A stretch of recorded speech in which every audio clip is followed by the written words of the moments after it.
Hello, guys and gals, and this is part 12 of our reading of Twilight Zone, Rod Serling's Twilight Zone. 26 unforgettable explorations into the realm of the supernatural.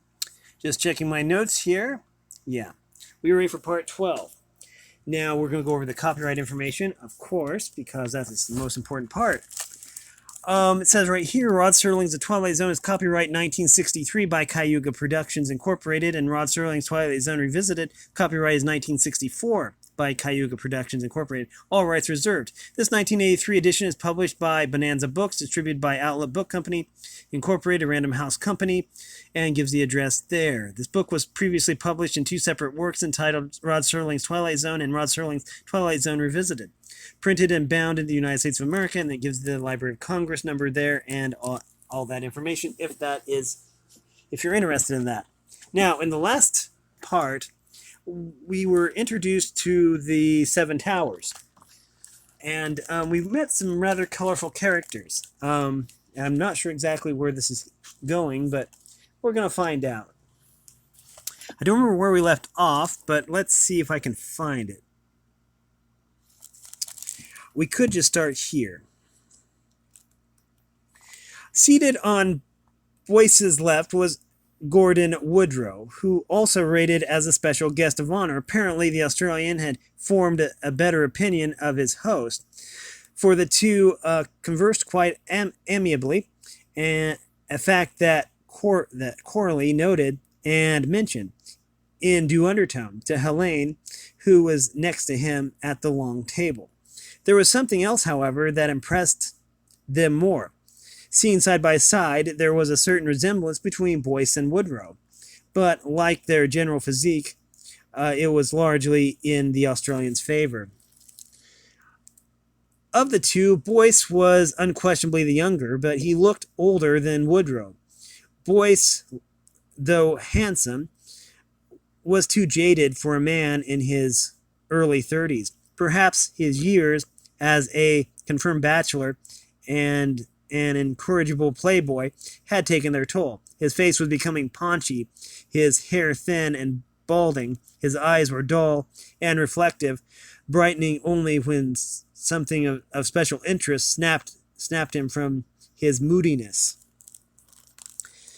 In contrast to Boyce's flabby features and sickly pallor, Woodrow had a firm, sharp, chiseled profile and tawny complexion that marked him as a rugged outdoorsman.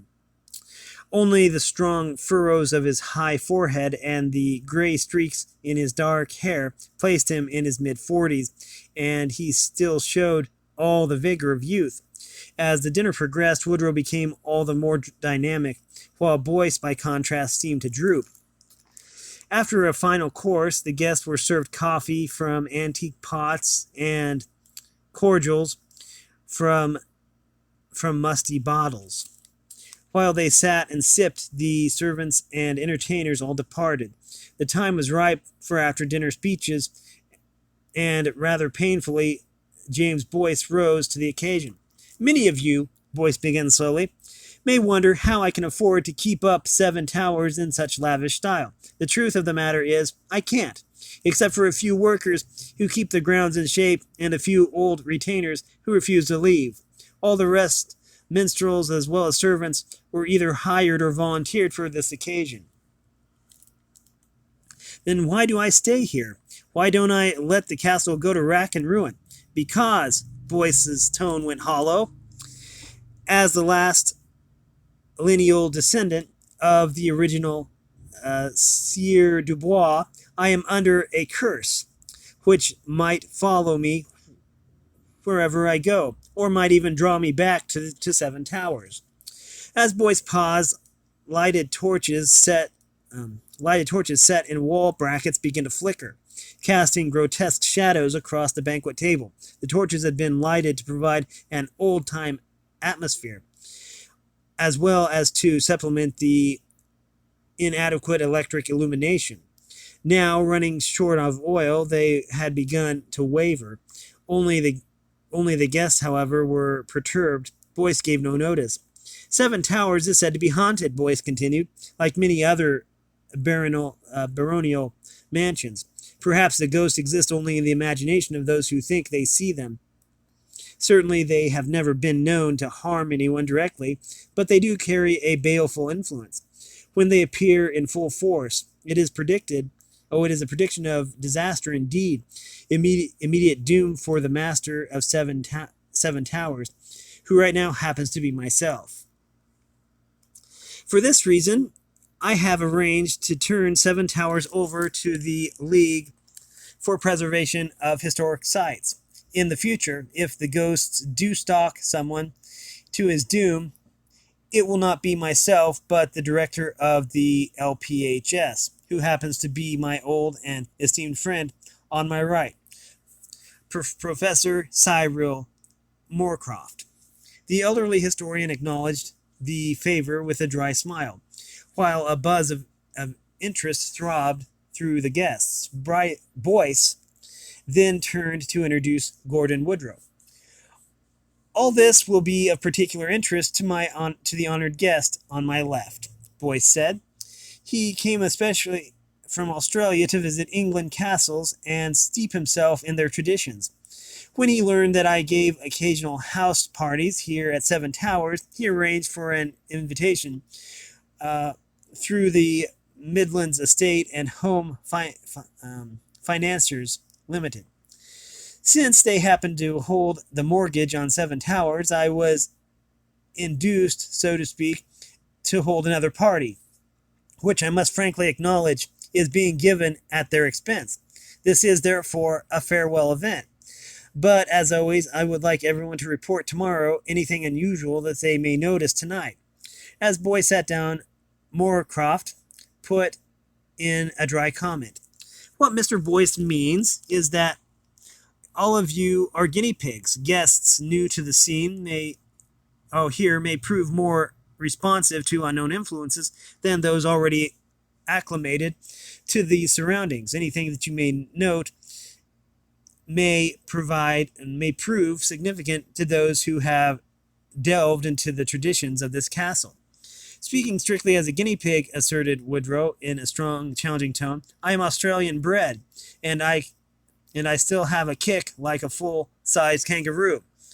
Bring along your ghosts and I'll plant them right back in their proper haunts. Woodrow's expressed contempt for ghosts gave bravado to the other guests as they left the banquet hall. Several of them peppered Boyce with questions, which he brushed away in a defensive manner. I can't go into details, Boyce insisted. I might influence your mind. Talk to Professor Morecroft in the library. He knows more about Seven Towers than I do. Now, if you'll excuse me, I would like to turn in early. This has been a very trying day. Most of the guests followed Cyril Morecroft into the library, a room with books and alcoves that were literally walled with rare volumes pertaining to British heraldry, lineage, and family tradition. There, the professor gave a scholarly dissertation on Seven Towers, telling how it was originally a Saxon fortress that was taken over by the Normans. They, in turn, had added on a huge corner of towers, which they styled the Keep. At least 2 more towers were added within the century that followed. Let me pause for just a... Okay. The Tudor Tower, Morecroft believed, had been the 7th and last, but long before that, the original Saxon Tower had been rebuilt. 2 other towers had figured in the Wars of the Roses, when much of the castle had been demolished. Since the building of the Tudor Tower, the castle had been greatly expanded, and many windows had replaced the narrow wall slits once used by archers. But Morecroft continually smiled off all references to the castle ghosts. Tomorrow, he promised, we can talk about them. Ghosts are much better discussed in the daylight. Seven Towers is steeped in tradition, and tradition breeds legends. That is all that I can say right now. And all I can say right now, Helene told Cynthia, is that I'm tired. You mean tired of all this ghost talk? Just plain tired. I'm going up to my room to get some sleep. A good idea, agreed Cynthia. I'll come along. Cynthia didn't add that she wanted to avoid the long trip alone. Some of the other guests evidently felt the same way, for they started upstairs in a group. The uh, tapestried chambers were dim now, and the walls seemed peopled with lurking figures in the sparse electric lighting of the long hall. Suits of armor seemed to sway like living forms as they reflected the shadows of the passing guests. Life-size portraits gazed down from their frames became real faces in the uncertain light. As they parted from the others at a stairway, Cynthia whispered to Helene, I'm scared to look back. Wait a moment. Listen. From behind them came the repeated whisper, listen. Just an echo, said Helene with a smile. But you're right, Cynthia. In this place, it's not good to look back. That's the trouble with Jimmy Boy. His mind is so lost in the past that he is afraid of the future. By then, they were at Helene's room, where the open door still threw a welcoming shaft of light into the corridor. I'll light you onto the corner, said Helene. Remember, don't look back. You'll be all right when you reach your own room. After Cynthia turned the corner, Helene closed her door. Now Cynthia was in a dilemma that she hadn't anticipated. She had left the lights on in her own room, but she had neglected to leave the door open, as Helene had. Cynthia was groping along a totally darkened passage, feeling as though solid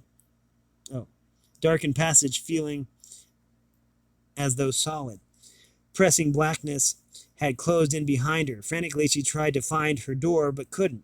Almost hysterically, she wanted to scream for help, but a sudden recollection froze her lips. That whispered word, listen.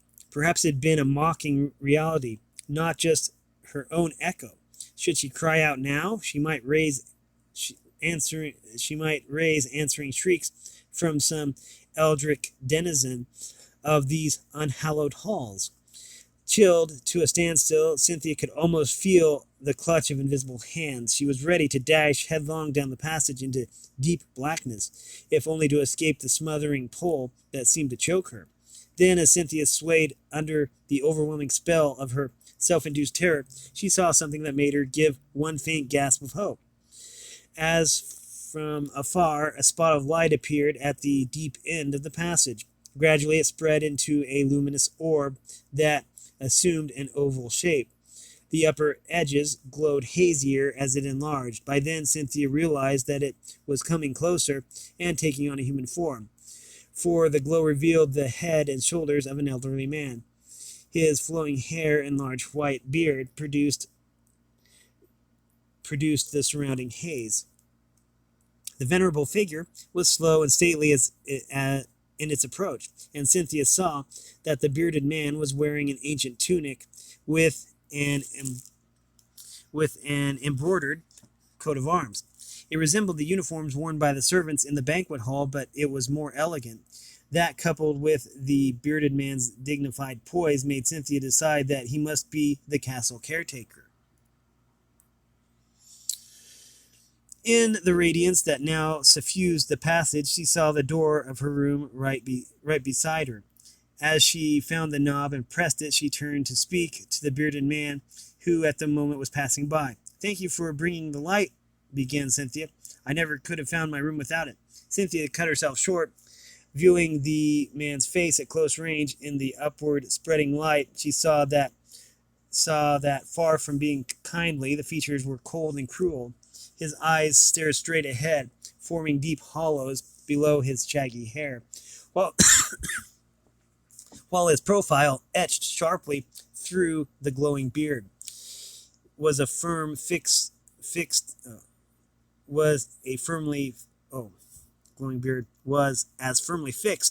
as his gaze. It struck Cynthia that he was so intent upon some purpose that he had failed utterly to notice her, and that even now he did not hear her words of gratitude. As she watched the figure continue along the passage, Cynthia was numbly conscious of a chilling gust that followed in his wake. She had opened the door to her room, and she glanced in that direction, thinking that the breeze might have come from there. When she looked along the passage again, the bearded man had gone, though now he had reached the turn so quickly. Though how he had reached the turn so quickly, Cynthia could not understand, nor did she try. Instead, she stepped into her room and closed the door and bolted it, hoping to block out those imaginary terrors that had swept her. The room, with its massive furniture and solid walls, was a fortress against fear, a miniature stronghold within the great castle itself. Cynthia stepped to the deep-set window and took a long breath of fresh air. She wondered, though, how a breeze could have come from there, for the night was very still. Too tired to wonder long, she dismissed the matter, turned out the light, and went to bed. Whatever the mission or the station of the bearded man who had passed by Cynthia's room, he was making extended rounds tonight. Two other guests, Janice Petersham and Della Weldon, were coming up to the stair top when they sensed a passing breeze. Janice suddenly exclaimed, "Look there!" Della looked in time to see a bearded figure turning into what happened to be the lighted passage. He was gone a moment later, and when they reached the turn, there was no sign of him. What puzzled Janice and Della still more, the light had gone out too, but since their rooms were on the next floor, they didn't bother to look further. Instead, they continued up the stairs. Downstairs, most of the guests had dispersed, leaving only Cyril Morecroft and Gordon Woodrow in the alcoved library. There, the Cambridge professor was spreading old records and ancient diagrams over a large table. All these pertained to Seven Towers and other Midland castles, a subject that the visiting Australian found intensely interesting. "You can't always trust these old documents," warned Morecroft. "Descriptions of one castle sometimes refer to another. Plans of Barbicans or Sally Ports may never have been carried to completion. Often they were even falsified to mislead neighboring barons in the feudal days." "From what you say," observed Morecroft, "I take it that the lords of Seven Towers were as bad a lot as any of them." "They were worse," replied Morecroft. They were like savages." "That sounds a bit exaggerated," said Woodrow, "considering some of the savages I have met, such as the headhunters in North Borneo. Some of the early Saxons were as brutal as any headhunters, but the Dubois family were Normans, weren't they?" "Originally, yes, but they married Saxons, blending a strain of refined cruelty and utterly barbaric natures. They thought nothing of exterminating a rival faction, even by sheer treachery. That is why grim legends have grown about Seven Towers. Let me show you an example." Morecroft went to a shelf and began looking through some vellum-bound volumes. The stillness was deep, and Woodrow asked suddenly, "What was that?" Morecroft raised his head from a book, but heard nothing. It sounds like the clink of armor," declared Woodrow. "The slow tramp of men-at-arms. Come over this way, and perhaps you can hear it." Morecroft joined Woodrow near the library door. Both remained completely silent for a few moments. Then Morecroft added, "I hear it now," he said. "Let's look into this." Stealthily, the two men moved into the great hall, only to have the sound fade. Half a dozen doorways led from the hall, so the clinking sound could have gone in almost any direction. Woodrow, as alert as though tracking prey in the wilds of Borneo, beckoned Morecroft into a little anteroom. "This should make a good sound box," whispered Woodrow. "If we hear it again, we can probably locate it." They did hear it, and they located it. The slow clink-clank from a passageway that led past the banquet hall. The sound was ominous enough to frighten off most persons, but not this pair of ghost hunters. They hurried to the passage, followed it to the end, and stopped short. Here it ran into a cross passage that Woodrow listened intently, heard a faint click, click coming from a closed door on the right. In there, Morecroft. Together they flung open the door and burst into a lighted room as two other men swung about to meet them. The pair was armed, but not with swords.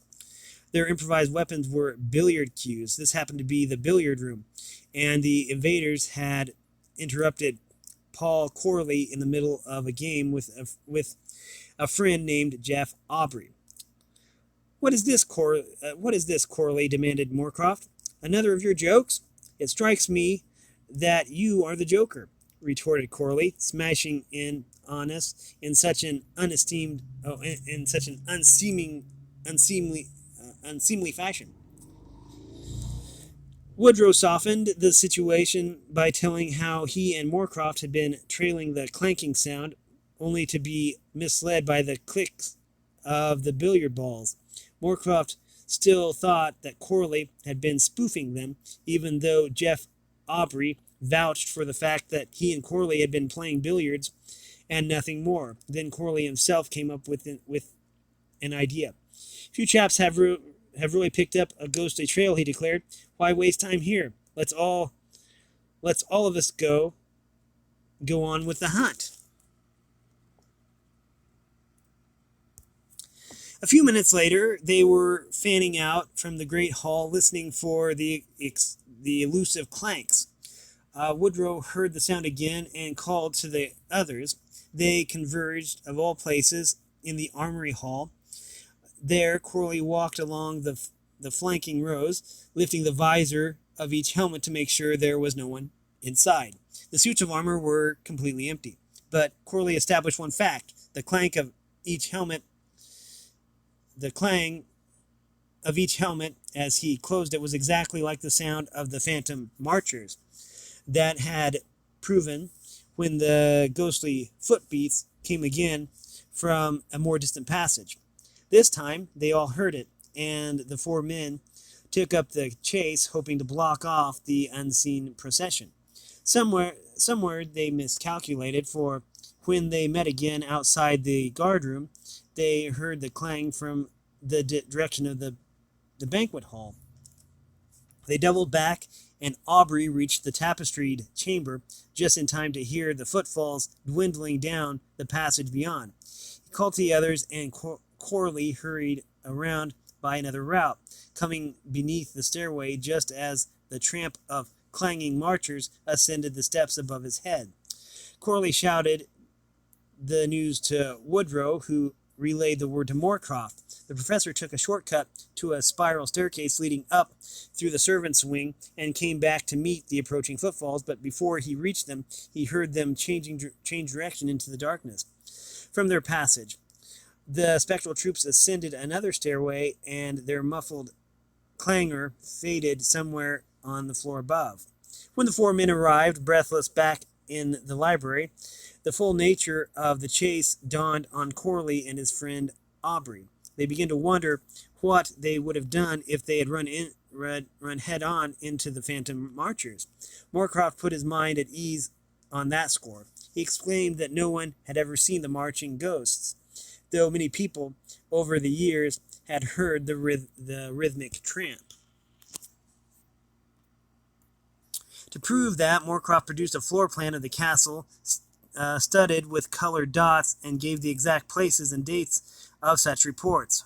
Woodrow, in particular, was keenly interested in the chart, but after studying it briefly, he gave a disappointed shrug and said, "Most of the places where we heard the sounds tonight are already marked on the chart." But not in their correct order, Morecroft reminded him. Until now, they had been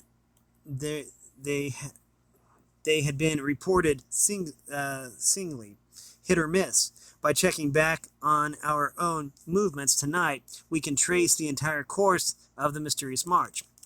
In that case, declared Corley, we've done our stint. Oh, what say we call it a night, Jeff? and let these chaps carry on. The two left the library, but Morecroft and Woodrow continued their survey for the next hour or more. Finally, the library lights blinked off, and soon after, Seven Towers became totally dark, something like a crouching monster beneath the stable canopy of the starlit night. All was silent during the succeeding hours until the soft light of dawn pervaded the scene. The song of the lark came from the meadow, tuned to the call of the thrush from the woods. Stately swans settled on the wide portion of the moat beneath the Norman keep and glided serenely along the water's glassy surface. Even the deer nosed from the sheltering forest to nibble the tender grass of the lawn. We're going to have to stop it here. We have been reading from Twilight Zone, Rod Serling's Twilight Zone, 26 unforgettable explorations into the realm of the supernatural. We have been reading The Curse of Seven Towers. And if you like this content, then make sure you like and subscribe and ring the bell so you know when I upload. Also, if you want to support me in any way, or if you want to join the Discord server, all the information will be in the description below. As always, thanks for watching, everyone, and have a great day.